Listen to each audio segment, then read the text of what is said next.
Ils roulèrent jusqu'à un quartier résidentiel aisé et il la traîna jusque dans sa maison. L'endroit était bien tenu et rempli de trophées de chasse. Dans son bureau, une chaîne avait été accrochée au plafond.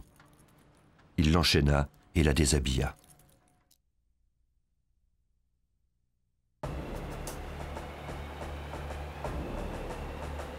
En Alaska, la nature sauvage et dense est le terrain de prédilection d'un tueur en série sadique.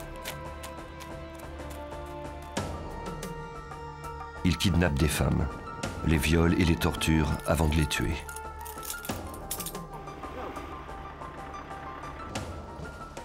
Il les traque comme des animaux pour son propre plaisir pervers.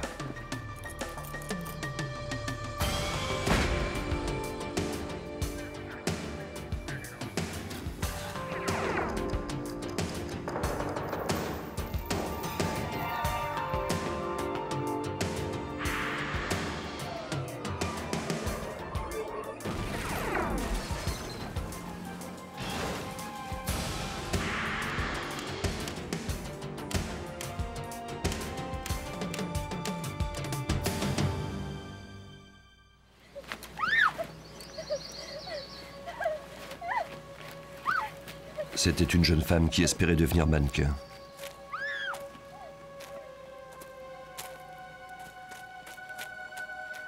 Elle accepta de travailler avec un homme qui prétendait être photographe.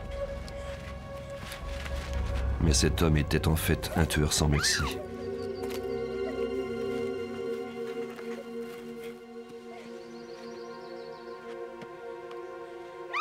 Elle n'était pas sa première victime. Ni sa dernière d'ailleurs.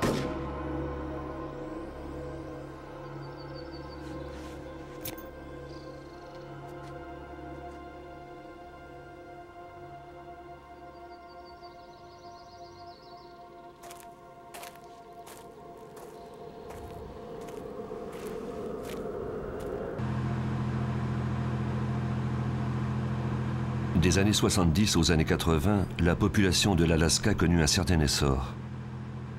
Beaucoup d'ouvriers venaient s'y installer pour travailler à la construction de pipelines. Le 13 août 1982, deux agents de police d'Anchorage en congé étaient à la chasse à l'orignal près de la rivière Knik, à environ 30 km d'Anchorage.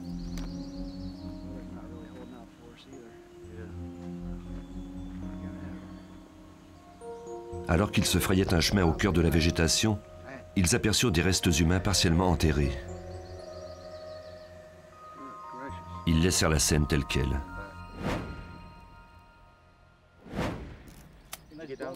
Le lendemain, des experts judiciaires de la police d'Alaska se rendirent sur la scène.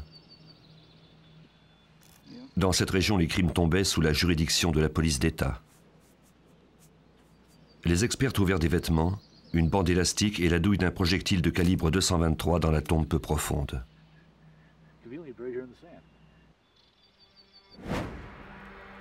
Grâce à son dossier dentaire, on put identifier la victime. Il s'agissait de Sherry Morrow, une danseuse érotique dont la disparition avait été signalée par son petit ami un an plus tôt. Les policiers appelèrent ce dernier pour lui annoncer la nouvelle.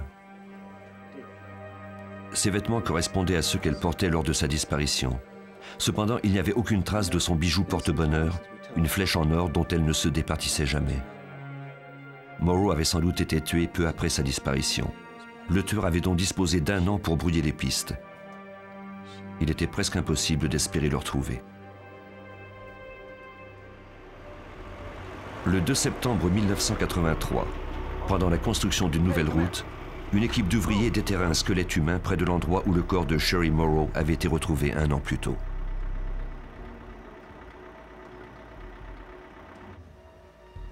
Les ossements étaient là depuis un bon moment. Pourtant, cette section de la rivière Knik était si isolée avant la construction de la route qu'on ne pouvait y accéder que par bateau ou par petit avion.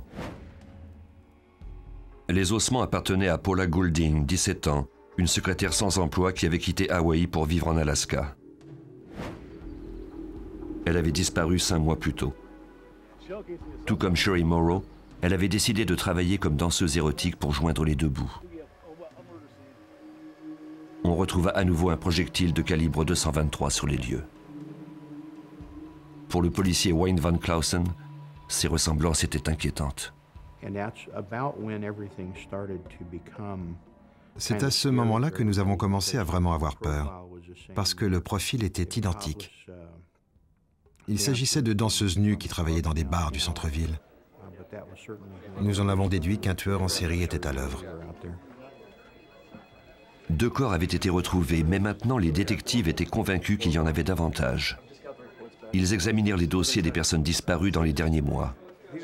La plupart d'entre elles étaient des danseuses érotiques. Cependant, en Alaska, la disparition de ces danseuses n'était pas inhabituelle. Les personnes disparues n'étaient pas notre priorité. Légalement, quand on est adulte, on a le droit de disparaître. Et très souvent, ces femmes prenaient tout simplement l'avion pour s'installer ailleurs. Entre 1980 et 1983, on avait signalé la disparition de 12 femmes. Et ce chiffre n'était qu'une fraction de toutes celles dont on n'avait plus de nouvelles. Il fallait se demander combien d'entre elles avaient été victimes du tueur. Il serait très difficile de le déterminer. Les policiers d'Alaska envoyèrent les indices recueillis sur les scènes de crime de Sherry Morrow et de Paula Goulding au laboratoire du FBI à Washington. Les experts procédèrent à des analyses balistiques sur les 2 douilles pour vérifier si elles avaient été tirées avec la même arme.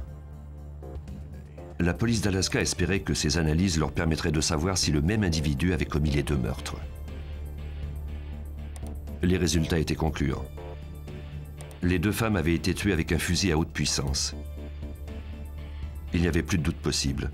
Les détectives étaient aux prises avec un tueur en série. Dans les années 70 et 80, c'était le dernier bastion de la civilisation avant des kilomètres de contrées sauvages et inhospitalières. Les hommes venaient y travailler et les femmes les suivaient pour alléger leur solitude. Certaines d'entre elles travaillaient dans des boîtes de striptease pour gagner rapidement de l'argent. D'autres s'y résignaient temporairement en attendant de trouver une meilleure situation. Mais pour la plupart d'entre elles, l'occasion ne se présentait jamais.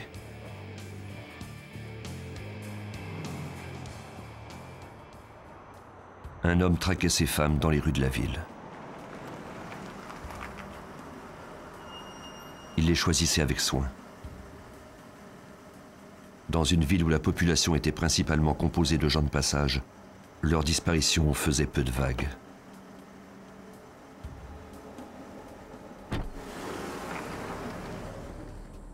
Mais il n'y avait pas que des disparitions qui étaient rapportées aux policiers. Le 13 juin 1983 au matin, Cindy Paulson, 17 ans, courait le long de l'autoroute d'Anchorage. Elle était à moitié nue et menottée. Elle réussit à faire arrêter un camion. Elle courait pour sauver sa vie.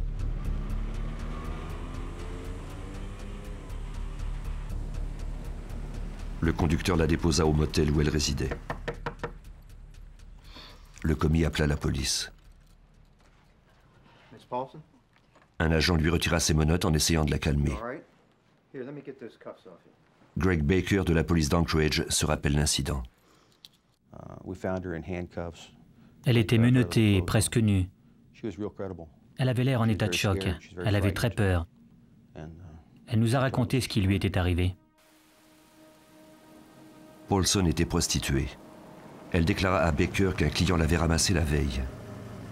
Ce dernier était grand, environ 1,80 m, et avait une allure délabrée.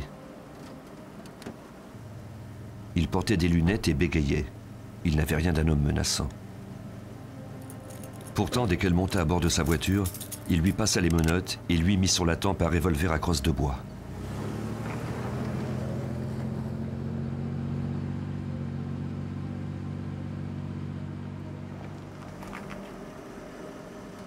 Ils roulèrent jusqu'à un quartier résidentiel aisé et il la traîna jusque dans sa maison.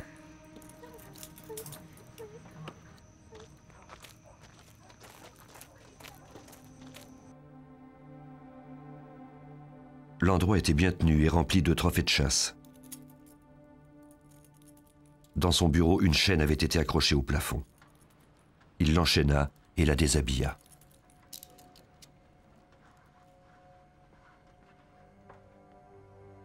Puis il la tortura et la viola à répétition pendant des heures. Il alla ensuite dormir un peu, la laissant seule, Mais il n'en avait pas encore fini avec elle. Il lui dit qu'il l'emmènerait avec lui jusqu'à son chalet en forêt et que si elle essayait d'appeler à l'aide, il la tuerait. Il avait déjà un alibi. Des amis étaient prêts à mentir pour lui. Personne ne la croirait, elle.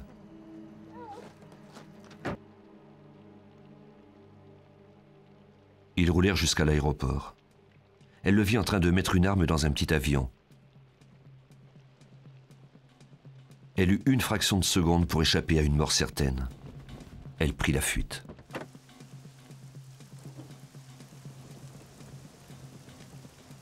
Son histoire était tellement incroyable qu'elle semblait fabriquée de toutes pièces, mais sa terreur était réelle.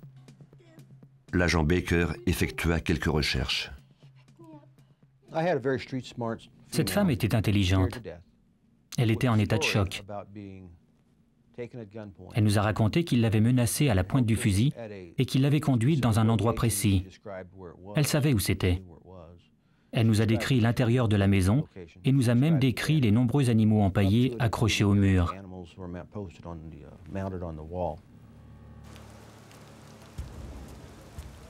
En route vers l'hôpital, Paulson insista pour arrêter à l'aéroport afin de montrer aux policiers l'avion qu'elle avait vu plus tôt. Elle l'identifia formellement. Alors que nous étions là, un garde de sécurité est venu nous parler. Sa description de la voiture du suspect était identique à celle que Cindy nous avait donnée. Il avait même noté le numéro de plaque d'immatriculation. Ce numéro correspondait à l'adresse, ou du moins au secteur, où se trouvait la maison décrite par Cindy.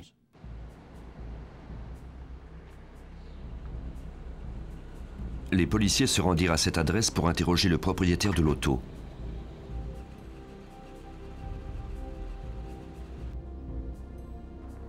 Au moment où ils arrivaient, celui-ci arrivait également, au volant du véhicule décrit par Cindy Paulson.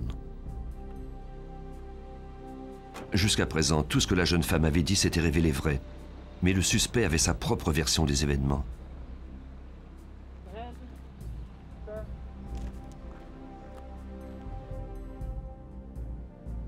Selon le service des transports, la voiture dans laquelle Paulson avait été enlevé appartenait à un certain Robert Hanson, un boulanger d'Anchorage. Hanson correspondait à la description de l'homme qui avait enlevé Paulson. Il répondit calmement aux questions de la police. Il déclara qu'il était chez des amis de 17h à 23h30 en train de réparer le siège de son avion. Il s'était ensuite rendu chez un autre ami et y était resté jusqu'à 5h30 le lendemain matin. Puis il s'était rendu à l'aéroport pour installer le siège dans son appareil. Hanson autorisa la police à fouiller sa maison. Une fois encore, la description de Paulson était juste. Cela prouvait qu'elle s'était déjà trouvée en ces lieux, mais pas qu'elle avait été torturée ou violée. Les agents ne trouvèrent aucun indice concluant. Ils remarquèrent cependant qu'un panneau du mur était mal fixé. Derrière, il y avait toute une collection d'armes à feu. Ce n'était pas surprenant puisque Hansen était à l'évidence un amateur de chasse. Parmi ces armes se trouvait un revolver, mais il ne correspondait pas à la description de Paulson. Il n'y avait aucune trace de cette arme, ni de la chaîne et de la couverture dans laquelle elle avait déclaré avoir été enveloppée.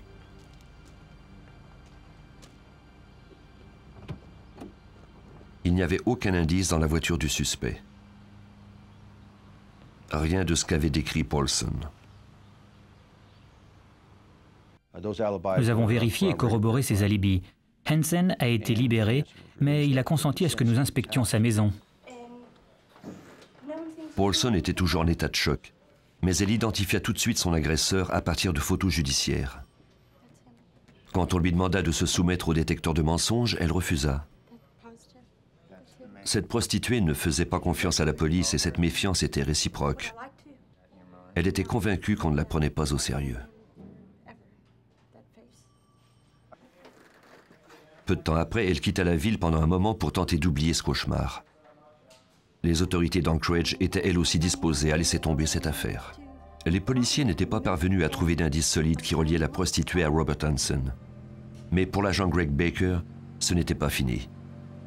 Il croyait fermement en la version de Paulson et il était résolu à ne pas laisser tomber. Le prédateur qui rôdait dans les rues d'Anchorage était toujours en liberté et pouvait tuer à n'importe quel moment.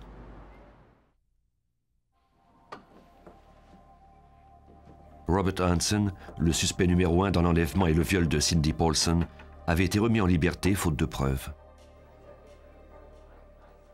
L'agent Baker n'était pas satisfait. Depuis quelque temps, la police d'Anchorage était aux prises avec une série de personnes disparues, principalement des prostituées comme Paulson, des danseuses érotiques ou des femmes seules.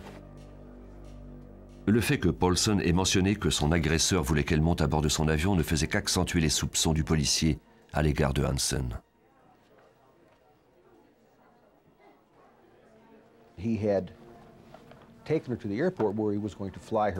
Il l'avait conduite à l'aéroport et lui avait fait croire que si elle se laissait faire, il lui rendrait la liberté. Mais Cindy était assez intelligente pour savoir que c'était un aller simple. Et c'était aussi mon sentiment.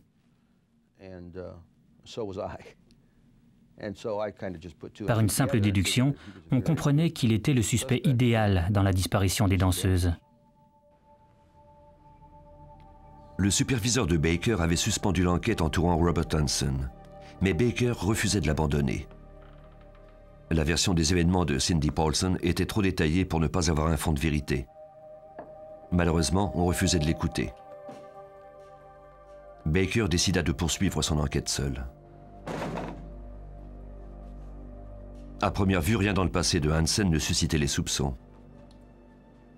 16 ans plus tôt, il avait quitté l'Iowa pour s'établir à Anchorage, où il avait ouvert une boulangerie. Son entreprise était prospère. Il était marié, avait des enfants et, mis à part son bégaiement, il fonctionnait très bien en société. Lorsqu'il n'était pas en cuisine, Hansen aimait piloter son petit avion. Dans ses temps libres, il prenait la direction de la forêt. C'était un citoyen modèle. Il ne correspondait pas au profil du tueur en série. Il y avait tant d'hommes de passage en Alaska qui auraient mieux endossé ce rôle, qui n'avaient ni commerce, ni famille. Hansen, lui, avait tout cela. Et il avait tout à perdre. Frank Rothschild était le procureur impliqué dans le cas Paulson. Robert le boulanger. Les agents de l'État et ceux de la police locale fréquentaient son commerce tout le temps. C'était un endroit très populaire. Il avait cette boulangerie, les gens le connaissaient, il était très sympathique. C'était un bourreau de travail. La police d'État n'était pas au courant de l'enquête de Greg Baker à Anchorage et était toujours à la recherche du tueur en série. On trouvait de plus en plus de cadavres en pleine nature. Une escouade spéciale fut mise sur pied pour étudier les concordances possibles entre les femmes disparues et les victimes de meurtre. On espérait trouver un lien qui conduirait au suspect. Mais avant d'en savoir plus, les autorités prirent soin d'enjoindre les danseuses et les prostituées à la prudence. Pour la première fois, des prostituées et des policiers étaient du même côté. Pour Rothschild, l'important était d'assurer leur protection. À ce moment-là, nous avons avisé les jeunes femmes qui travaillaient dans ces boîtes de nuit et dans la rue d'être prudentes. On leur a dit qu'un maniaque rôdait et qu'il semblait enlever et tuer des gens.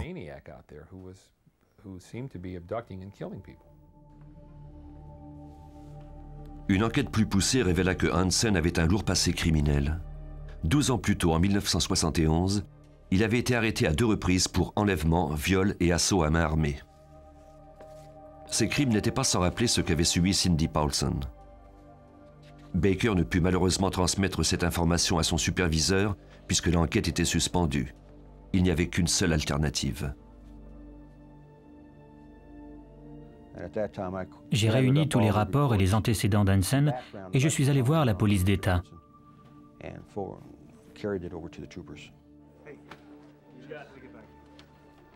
Lorsque ces derniers reçurent le dossier de l'agent Baker, ils étaient optimistes. Le témoignage de Paulson et le rapport de police de Hansen en faisaient un suspect numéro 1 dans cette affaire. L'enquête de la police de l'Alaska cadrait parfaitement avec celle de Baker. Ils étaient confrontés au même type de cas. Robert Hansen était leur meilleur suspect. Je crois que nous l'avons tous considéré très sérieusement parce que c'était un bon suspect potentiel. Il avait des antécédents criminels assez importants, notamment des assauts sexuels. Le seul problème était d'établir la preuve. Hansen avait peut-être commis des crimes sexuels, mais rien ne démontrait qu'il était capable de commettre un homicide. De plus, il n'y avait pas de lien direct entre Sherry Morrow, Paula Golding et les autres femmes disparues. Malheureusement, les agents n'avaient pas encore assez d'indices pour obtenir un mandat de perquisition. On savait seulement que 3 femmes avaient été tuées et que 12 avaient disparu. Un tueur en série faisait rage et il fallait l'arrêter au plus vite. La police de l'Alaska avait besoin d'aide. Nous savions que nous avions un forcené entre les mains. Ce n'était pas le genre de cas auquel nous étions habitués. Le FBI avait l'expérience requise. Ils ont même créé un service spécial pour permettre de découvrir quels individus commettent ce type de crime. C'est à Quantico, en Virginie, que se trouve l'unité de soutien d'enquête du FBI. Ici, des experts analysent les actes des criminels et dressent leur profil psychologique. Aujourd'hui retraité, l'agent John Douglas a été l'un des pionniers de cette discipline. Il travaille toujours, mais à titre d'expert conseil. Son travail est basé sur 25 ans d'interrogatoire auprès de meurtriers. Au cours de ces années, Douglas a appris à comprendre leur façon de penser, leurs fantasmes de contrôle et de conquête. Après avoir gagné leur confiance, il leur fait revivre leurs crimes. Quand on parvient à les faire parler, leur regard devient lointain. Ils sont là 10 ans plus tôt, 20 ans plus tôt, au moment où ils perpétraient leurs crimes, et c'est comme s'ils étaient perdus dans leurs pensées. Leur mémoire est si précise que c'est ce fantasme qui les nourrit encore et encore et qui leur permet de survivre à leur incarcération. Je dois puiser à même ces souvenirs. Cela prend du temps, mais une fois que j'y suis parvenu, j'obtiens énormément d'informations. À partir de ces entretiens, Douglas a dressé une liste des traits communs et des habitudes des tueurs en série. Il commence jeune, avec des crimes de moindre importance comme torturer des animaux ou allumer des incendies. Avec les années, ils deviennent de plus en plus violents. Chaque cas élucidé permet aux experts d'en savoir un peu plus sur eux. Pour comprendre le criminel, on doit examiner le crime. On commence par faire une analyse à partir des rapports de police préliminaires, des photos de la scène du crime, de la description de la victime, du rapport et des photos de l'autopsie. On examine le crime dans son ensemble, le niveau de risque pris par le sujet, celui de la victime, le secteur où se situent là ou les scènes de crime. Et ensuite, on essaie de dresser le profil le plus juste possible. En examinant chacun des aspects du meurtre, l'expert en études comportementales peut déterminer certaines caractéristiques spécifiques à l'individu telles que son âge, son occupation et sa description physique. Les détectives demandèrent au FBI de dresser le portrait du tueur d'Anchorage. Ils espéraient que ce profil leur permettrait de pousser l'enquête un peu plus loin et jetterait un nouvel éclairage sur les indices. Tous les éléments requis pour procéder à l'analyse furent transmis aux experts. Pour dresser le portrait le plus fidèle, on devait se baser exclusivement sur des faits et laisser de côté toute hypothèse. Le policier Wayne Van Clausen ne voulait pas perdre de temps. Les soupçons de l'agent Baker concernant Robert Hansen étaient intéressants, mais il lui fallait obtenir davantage d'informations. À cette époque, on commençait à peine à informatiser le système judiciaire et il n'avait pas encore accès à tous les dossiers d'Anchorage. Pendant que les experts du FBI dressaient le portrait du suspect, Van Clausen se rendit à Juneau en Alaska pour obtenir le dossier de Hansen des archives de la Cour suprême. Au cours de ce voyage, il effectua des recherches dans les archives de toutes les villes où avait vécu Hansen. Certains documents remontaient aussi loin que 1961. Il réunit les dossiers qu'il pouvait rapporter avec lui et fit envoyer le reste par camion. Pendant ce temps, les experts du FBI terminaient le profil du tueur en série. Le fait que le meurtrier ait fait autant de victimes signifiait qu'il avait les moyens de fonctionner au sein de la population sans être remarqué. Il travaillait sans doute pour son propre compte et était peut-être même propriétaire de son entreprise. Les corps avaient tous été laissés dans des endroits isolés en pleine nature. Il était forcément un adepte de plein air. Il s'en prenait à des prostituées. Cela signifiait qu'il avait du mal à communiquer avec les femmes, qu'il avait une faible estime de lui-même et s'était toujours senti à l'écart des autres. À partir de profils de tueurs semblables, Douglas fournit une autre caractéristique pour expliquer la cause de ce sentiment d'inaptitude, caractéristique qui définissait Robert Hansen de façon troublante.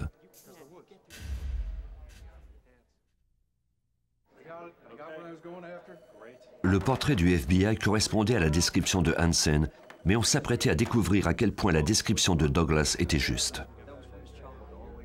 Une fois Van Clausen de retour, les détectives examinèrent les dossiers. Hansen avait passé 3 ans dans une école de réforme pour avoir incendié le garage où étaient entreposés les autobus de son école. Les experts du FBI avaient déclaré que le meurtrier avait vraisemblablement des antécédents d'incendiaire.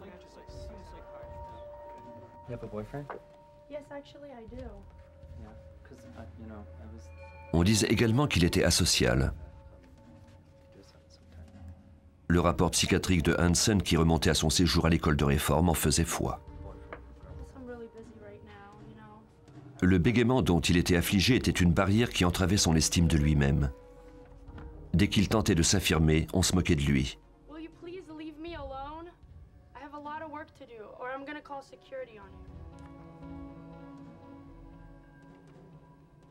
Il n'avait jamais oublié cette blessure. L'analyse de Douglas mentionnait également que le meurtrier fonctionnait en société et qu'il dissimulait toutes ses perversions. Hansen avait commencé à travailler dans le domaine de la boulangerie au cours de la trentaine. Il se vantait à ses collègues d'être kleptomane et du sentiment de pouvoir que cela lui apportait.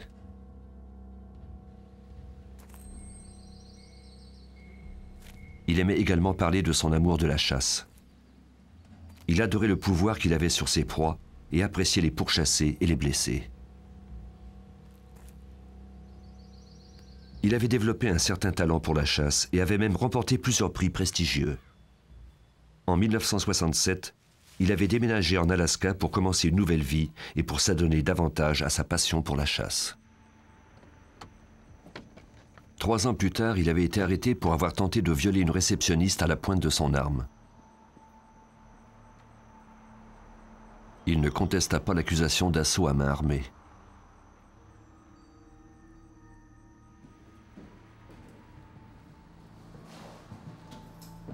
Un mois plus tard, il fut accusé de tentative d'assaut sur une femme de 18 ans qu'il avait suivie jusque chez elle.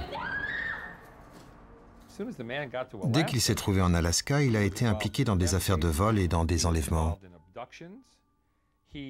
On a déterminé lors d'une évaluation psychiatrique qu'il était instable et avait toutes sortes de fantasmes sexuels étranges.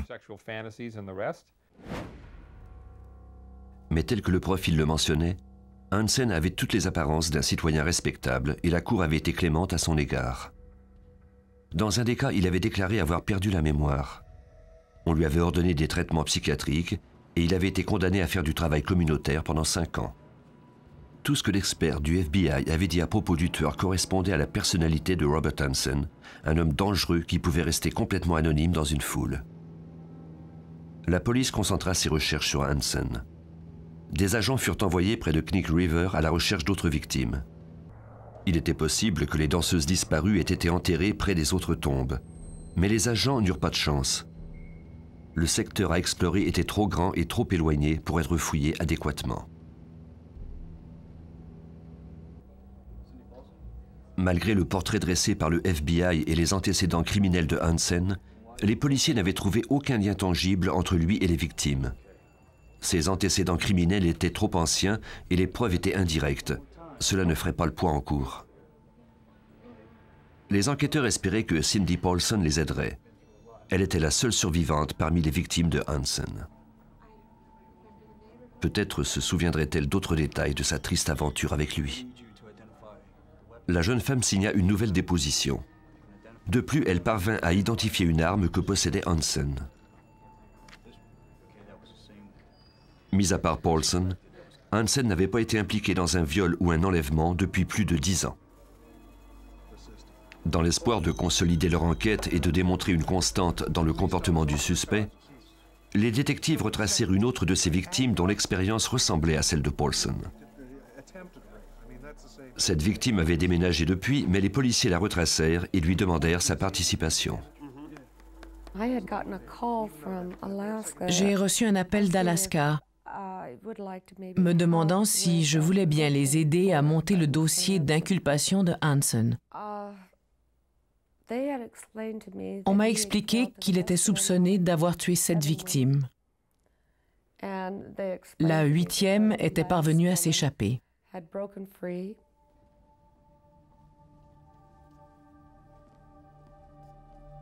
Elle accepta de témoigner le moment venu.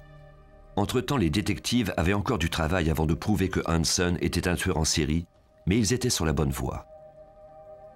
Selon l'agent Greg Baker de la police d'Anchorage, Hansen savait que les autorités cherchaient de son côté.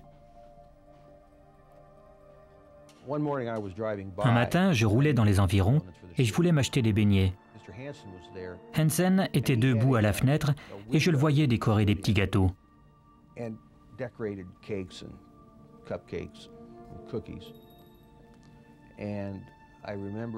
Je me souviens que je l'observais et qu'il n'arrêtait pas de me regarder. On pouvait voir qu'il était nerveux. Il se mettait du glaçage sur le pouce sans arrêt. Et je n'étais pas mécontent de ça. Hansen était maintenant au centre des préoccupations des détectives, mais il ne disposait toujours pas des preuves de son implication dans les crimes. Hansen ressemblait tellement au profil qu'il avait élaboré que Douglas décida de se rendre en Alaska pour examiner le cas de plus près et s'entretenir avec les détectives et le procureur Frank Rothschild. Douglas était convaincu que Hansen était leur homme. Le chasseur était maintenant devenu la proie. Ma mission consistait à déterminer s'il avait la capacité de commettre un crime de cette nature, et la réponse était oui. Je croyais cette prostituée, et j'étais convaincu qu'il avait pu perpétrer ces crimes. Douglas voulait convoquer Hansen à un interrogatoire pendant que l'on fouillerait sa maison. Pour obtenir un mandat de perquisition, les enquêteurs devaient fournir une liste d'objets spécifiques qu'ils croyaient trouver dans la résidence du suspect.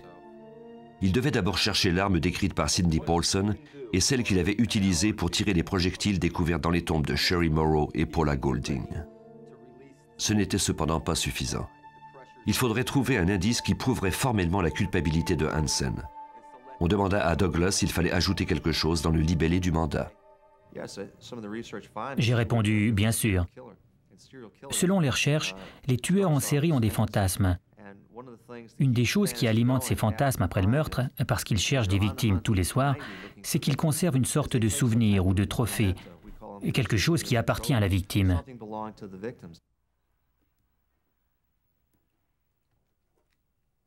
Douglas aida le procureur à rédiger la demande en se basant sur les trophées mentionnés dans le profil, comme des bijoux ou même des permis de conduire. C'était la première fois qu'on se basait sur un profil psychologique pour rédiger une telle demande aux États-Unis. Rothschild savait qu'il devait étoffer le dossier avec des informations plus conventionnelles.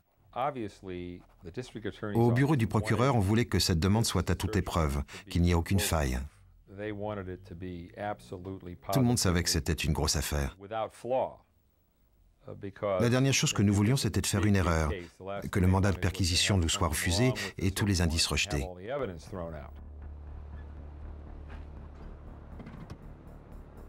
La demande faisait 48 pages. Le juge accorda à la police 8 mandats de perquisition. Maintenant, il ne restait plus qu'à coincer Hansen. La police connaissait ses allées et venues et son horaire. Le 23 octobre 1983, on alla le cueillir à la boulangerie. Mais Hansen n'était pas là.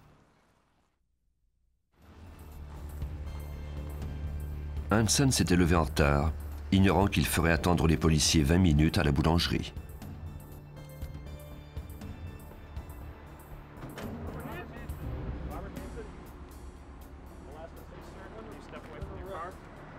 On l'informa qu'il devait répondre à quelques questions et il ne résista pas.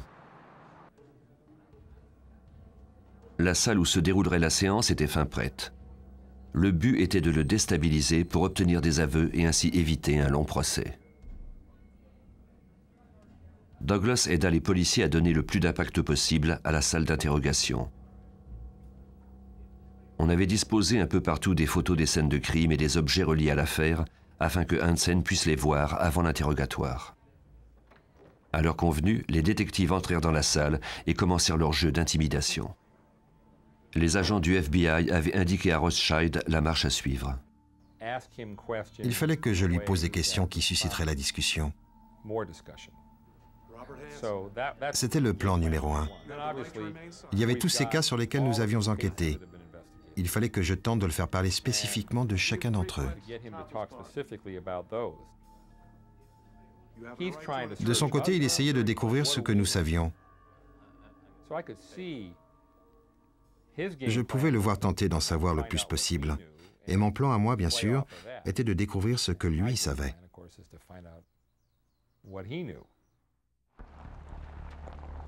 Pendant que Rothschild essayait de faire parler Hansen, des policiers se rendaient chez lui munis des mandats de perquisition. Sa femme était à la maison. Les policiers furent extrêmement prudents et filmèrent toute la procédure. Ce qu'ils cherchaient pouvait se trouver n'importe où, même à la vue de tous.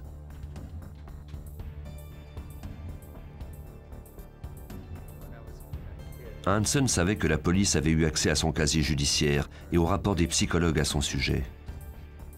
Il n'apporta aucune nouvelle information aux détectives. Il parla de son enfance difficile, de sa famille au régime strict et de la colère qu'il nourrissait depuis. Il avoua qu'il avait déjà ramassé des danseuses et des prostituées au début des années 70 et qu'il était furieux lorsqu'elles augmentaient leurs tarifs. Mais il disait qu'il ne les avait jamais menacées. Pendant que Hansen racontait son histoire et que sa maison faisait l'objet d'une perquisition, d'autres agents se rendirent à la boulangerie et à l'aéroport pour effectuer des fouilles. Il n'y avait rien, ni dans son commerce, ni dans son avion. La maison devint rapidement le centre de l'enquête. Une fouille méticuleuse des chambres à l'étage permit enfin aux agents de trouver un indice étrange. Il s'agissait d'une carte aérienne de la région sur laquelle on avait inscrit 37 croix. La plupart de ces croix étaient principalement dans le secteur où les corps avaient été découverts, mais il y avait beaucoup plus de croix que de corps découverts, du moins pour le moment. Les agents poursuivirent leurs recherches dans le grenier. Sous une couche d'isolant, ils découvrirent des armes à feu. Parmi ces armes se trouvait un Ruger de calibre 223 comme celui qui avait servi à tuer Sherry Morrow et Paula Goulding, et un revolver à la crosse en bois qui ressemblait à la description donnée par Cindy Paulson.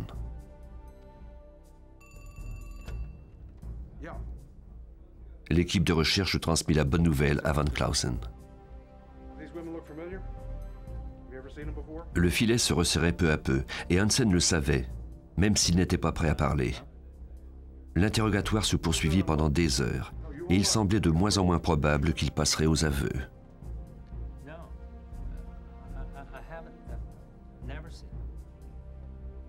Pendant que les agents recueillaient des indices, l'enquête prit une tournure inattendue. L'amie et voisine de Hansen s'arrêta chez lui, intriguée par toute cette activité. Elle fut dévastée par la nouvelle de son arrestation, puis fit des aveux qui allaient contrer tous les arguments de Hansen. Elle déclara à la police que son mari avait fourni l'alibi la nuit de l'enlèvement de Paulson. Il avait menti pour protéger son ami sans savoir à quel point les accusations contre lui étaient sévères. Le mari appela la police un peu plus tard pour retirer ses déclarations. L'alibi de Hansen n'existait plus. Les recherches se poursuivirent. Les agents découvrirent les indices les plus incriminants jusqu'à présent, indices dont Douglas avait d'ailleurs parlé. Il s'agissait du collier de Sherry Morrow et d'autres effets personnels appartenant à des femmes mortes ou disparues. C'était le trésor de Hansen. Les enquêteurs appelèrent au poste. Ils n'étaient pas parvenus à lui soutirer des aveux, mais ils avaient suffisamment d'indices pour le faire emprisonner pour le cas de Cindy Paulson. La caution fut fixée à 500 000 $. Les détectives auraient maintenant le temps de consolider leur enquête et de faire inculper Hansen pour les meurtres en série. Ils téléphonèrent à la première victime pour vérifier si elle était toujours disponible. À ce moment-là, les détectives croyaient qu'il avait tué 11 femmes. Ils pensaient réellement avoir besoin de moi parce qu'Hansen n'avait rien avoué. 3 des croix sur la carte géographique correspondaient au corps découvert par la police. Une autre croix marquait l'emplacement d'un corps découvert par la police de Seward quelques années plus tôt. Il était plausible de présumer que les dizaines d'autres croix indiquaient l'emplacement d'autres victimes. À voir cette carte, nous en avions des frissons, parce que nous étions convaincus que ces croix indiquaient vraiment l'emplacement de corps. Leur nombre était très élevé. L'homme avait gardé un état de compte. Il n'avait peut-être pas d'articles de journaux, mais il avait cette carte. Les détectives étaient maintenant sûrs d'avoir assez de preuves pour faire accuser Hansen d'au moins 4 meurtres. Ils les mirent, lui et son avocat, en face de l'évidence et leur montrèrent les preuves. Hansen fut incapable de nier. Il n'avait plus d'issue.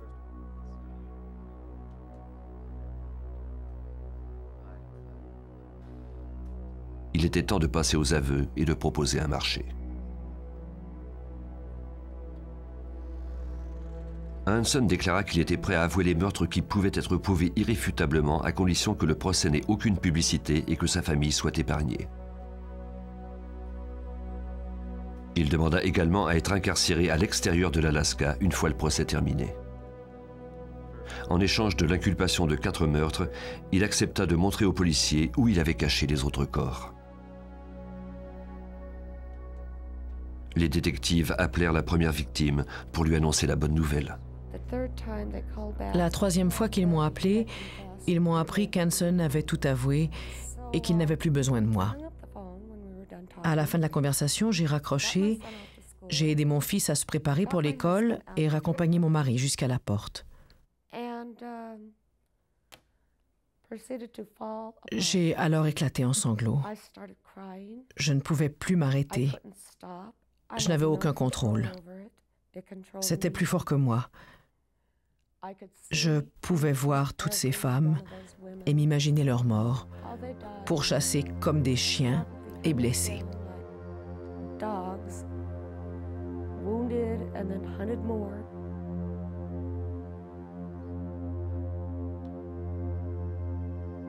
Lors de ses aveux, Hansen raconta comment il emmenait ses victimes dans les bois et les chassait comme des proies. Pendant les 12 années où il a vécu en Alaska, il a violé plus de 30 femmes et développé maintes stratégies pour les chasser. Une fois sa cible trouvée, une cible solitaire comme Sherry Morrow par exemple, il était amical et il lui donnait rendez-vous dans un restaurant. Si elles étaient danseuses ou qu'elles rêvaient de devenir mannequins, il leur offrait de les photographier en échange d'une somme d'argent. Il arrivait au rendez-vous plus tôt et restait assis dans sa voiture. Ainsi, il pouvait s'assurer que la femme était seule et que personne ne l'attendait dans le stationnement, qu'il n'y avait pas de témoin. Puis il entrait et rencontrait sa future victime.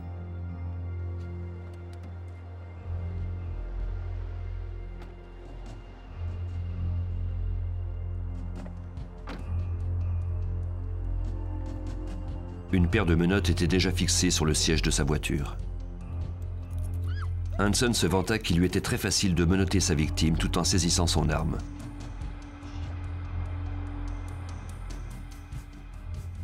Puis il les conduisait chez lui ou dans un motel et il les violait et les torturait.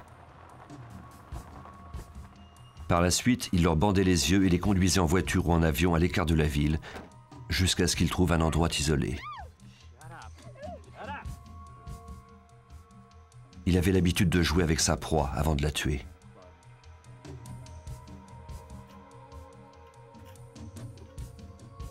Selon ses propres aveux, Hansen avait mis un plan au point au cours de l'été 83. Il envoya sa famille passer des vacances à l'extérieur de la ville afin de pouvoir emmener ses victimes chez lui. Quand il avait terminé, il abandonnait leur corps dans la nature.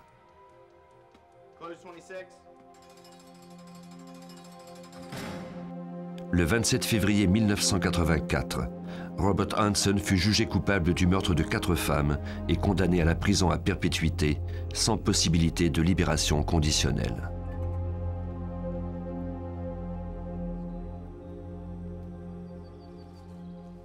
Après le procès, Hansen accompagna les policiers dans la forêt pour les aider à retrouver les victimes dont les tombes étaient marquées d'une croix sur sa carte géographique.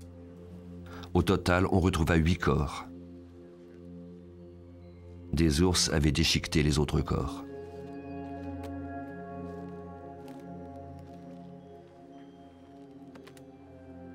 Les détectives ne sauront jamais si les 37 croix représentaient le nombre de victimes. Selon John Douglas, cependant, cette carte ne représente peut-être qu'une petite partie de son territoire de chasse. Parfois, les meurtriers comme Hansen sont en contact avec plusieurs femmes. Et selon leurs fantasmes, ils peuvent ne pas aimer comment une personne parle ou s'habille. Et ils décideront alors de laisser celle-ci vivre et de faire mourir celle-là.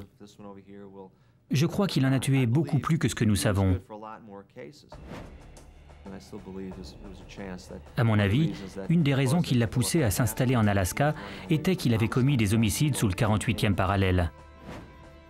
Aux États-Unis, on estime qu'il y a entre 35 et 50 tueurs en série en liberté. L'analyse de leur comportement permet aux experts de les retrouver plus facilement. Chaque fois que l'un d'entre eux est capturé, on en apprend un peu plus sur leur esprit pervers. On espère que le prochain sera encore plus facile à arrêter.